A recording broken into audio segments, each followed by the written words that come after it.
What's going on, guys? It's Lewis here with Crypto Elite, and this video is going to be a segment of my long, big market update video, which is about 2.5 hours long. This video right here is going to talk about Bitcoin and the big picture that I have for it in regards to the next cycle. I'm going to talk about whether or not I think the low is actually in, where I think the next cycle top will occur, and a little bit more. And it's going to be based off of data that has been very, very accurate for the last few cycles. So we're going to get into this video right now, but right before we do, please just give this a thumbs up. It takes 2 seconds, helps the algorithm, helps my channel grow. I segmented this out to help you to see this big picture right here in this video without having to watch 2.5 hours of my market update. So give this video a like, subscribe to the channel if you're not, and let's get to it. All right, guys, so now we are going into the big picture overview of what Bitcoin is supposed to or may do.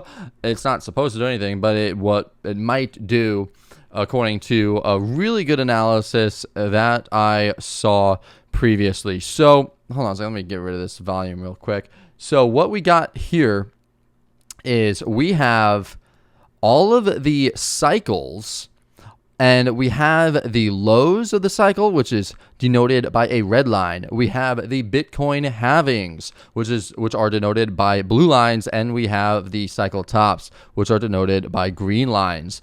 Now, this is a really crazy, really accurate, really awesome analysis right here. If you take the low of the cycle, and you take the time it takes to go from the low to the halving, and then what you do is you take that time and you just add that to the halving. So you just multiply by 2, add to halving. That is the difference. That is where the high will be of the cycle. So once again, well, I'll just go over some examples. January of 2015. In January of 2015, we had the low of the second Bitcoin cycle, if you want to call it a cycle. That was in January 15. In July of 2016, which was 547 days later, we had the Bitcoin halving, the second Bitcoin halving in July of 2016. So if you take this 547 days that it took to go from the low of the second cycle to the Bitcoin halving, and then what you do is you take that number and you take the 547 days and you put that after the halving, you get December of 2017. And guess what happened in December of 2017? That was the high. That marked the high of the cycle, of that big cycle. Now let's do it again. So we have the low of 2018. Remember, I don't know if you remember this if you were here, but in 2018, we had the market low of Bitcoin. That was $3,122, okay? If you go to the low to the halving, that was 517 days. Okay, so 517 days from the halving forward brings you to November of 2021. Y'all remember November 2021, right? That was the top. That was the absolute top of the last cycle. Crazy. So it was literally the difference, the actual difference between these two numbers was about 6.82%. This was 6.8. The distance from the halving to the actual top was 6.82% more. So the first high was taken. If the first high was taken, then it would have peaked in. Then it wouldn't have worked. But if you took this and put it right here, then it worked. So let's do that for this. Let's do the same exact thing. It worked here. It worked here. It worked in the last cycle. It worked in the cycle before that, and it also worked in the cycle before that with a difference of about 3.43%. Let's do it for this cycle. What is this cycle saying? Well, what was the low of this cycle? The low, and I'll bring this to the weekly chart so you could see it a little bit better. The low of this cycle was $15,479, and that happened in November of 2022 when the FTX exchange collapsed and Sam Bankman-Fried was stealing everyone's money, and there was just a big hellhole, and crypto was going down and dying and going to zero, right? That's what everyone's saying. Okay, it actually marked the bottom. So that was the bottom. If we take the bottom to the next halving, which should happen in April of 2024, that is 497 days difference. Okay, that's a difference of 497 days. So if you take 497 days from the halving and you extend that out, that is going to be, sorry, hold on a second. That should be somewhere around September of 2025. But it looks like I may have done this a little bit. Okay, so I think I added about 5% more. So I added about 5% more to a little bit more, and extended the 4th cycle high out a little bit more, because remember last time this was extended out. This was extended out a little bit more. This was 6.82% more. So this was 513 days, and this was 548 days. So if I just added 5% to the low to the halving, and that gives me 520 days, which is the 4th cycle high which makes the 4th cycle high somewhere in September of 2025. So that's what I think is going to happen. I think that this is what's going to happen. From the low to the halving has always been equal, plus 7% to minus 4%, the distance from the halving to the high. So the halving to the high is the same as the low to the halving. So given this, it's been accurate, within 7% accuracy. It was damn good if you ask me. You know, that should put us somewhere around September of 2025 for the 4th cycle high. And given the chart that we looked, the rainbow chart and some other charts, we should see a Bitcoin around 230 to 300,000 Bitcoin.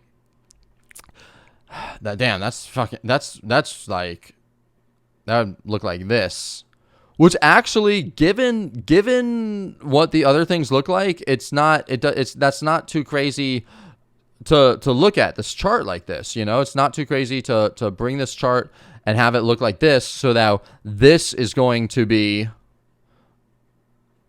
what this looked like. So when this is happening, and this is perspective. Let me show you this perspective. This is crazy. This is absolutely crazy what this looks like. So back in 2017, this is what the chart looked like. This is what the chart looked like in 2017. Remember, like it was just up so much. And if we go back to the previous cycle, to when the previous cycle was, this was the previous cycle. Back in 2013, this was the previous cycle when Bitcoin went up nearly 1,000%. Okay, Bitcoin went up nearly 1,000% from about $100 to over $1,000, so over 1,000%. And this is the cycle in 2017. This, and look at this. If you zoom in, if you zoom in to down here, where's the zoom button? Here it is. There you go. This was what the cycle looked like before. This is what it looked like. It always looks the same. It always makes the past cycle look ridiculous. So it just keeps on happening, and it keeps on happening. And just look at this. Look at how crazy. It's crazy because this looked so big in the beginning. It looked so big in the beginning. But as you keep on going, all of the sudden, now it looks tiny. Now it looks so small. It looks so small. So you might be thinking to yourself, if we reset the chart and we go back, like, oh man, if $300,000 Bitcoin, you know, we'd have to make the chart literally look like would have to look like this. Like it would have to look so small. That's exactly what the other charts, what the other bull markets looked like after the next one happened. They look tiny in comparison.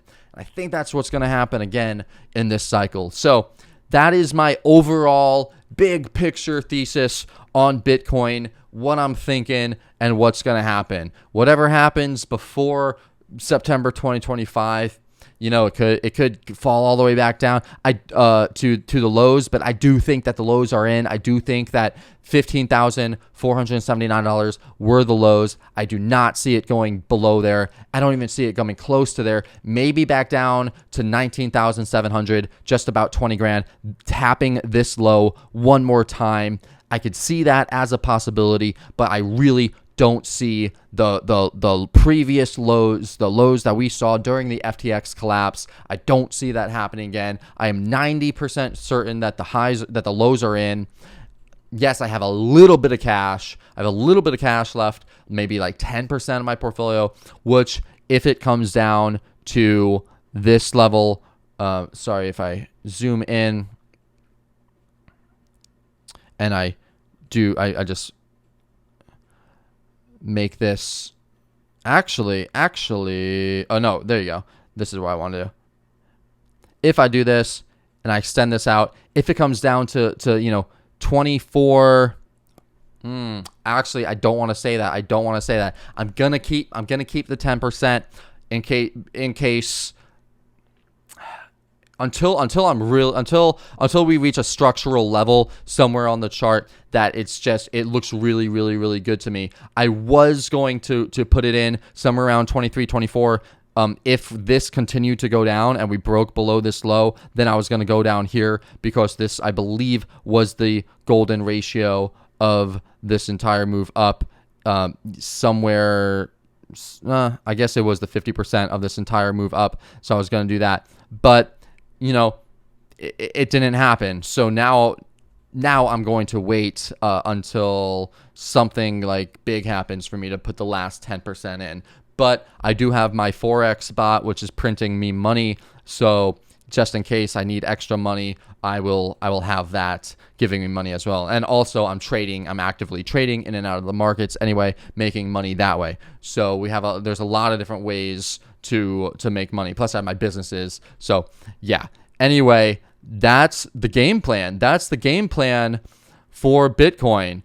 And if you think of it like that in the long term, then anything under 30K is a freaking steal. Anything under 30K is a steal. Obviously, I have my Bitcoin holdings, I have my Ethereum holdings, but I am also putting a lot. I'm putting more into altcoins that I have a really good feeling of in my long-term investing account, because the altcoins are the ones that give you a much higher potential of gains compared to strictly Bitcoin. Bitcoin did about a 20x last cycle from the lows to the high, basically $3,000 to $60,000. So that's a 20x.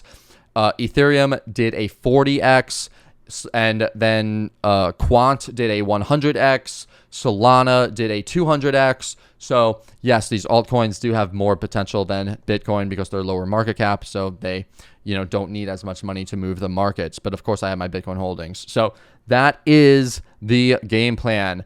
And if you have any questions about this, then definitely, put them in the description. If you like this shorter video, then like and subscribe, and I'll put more out.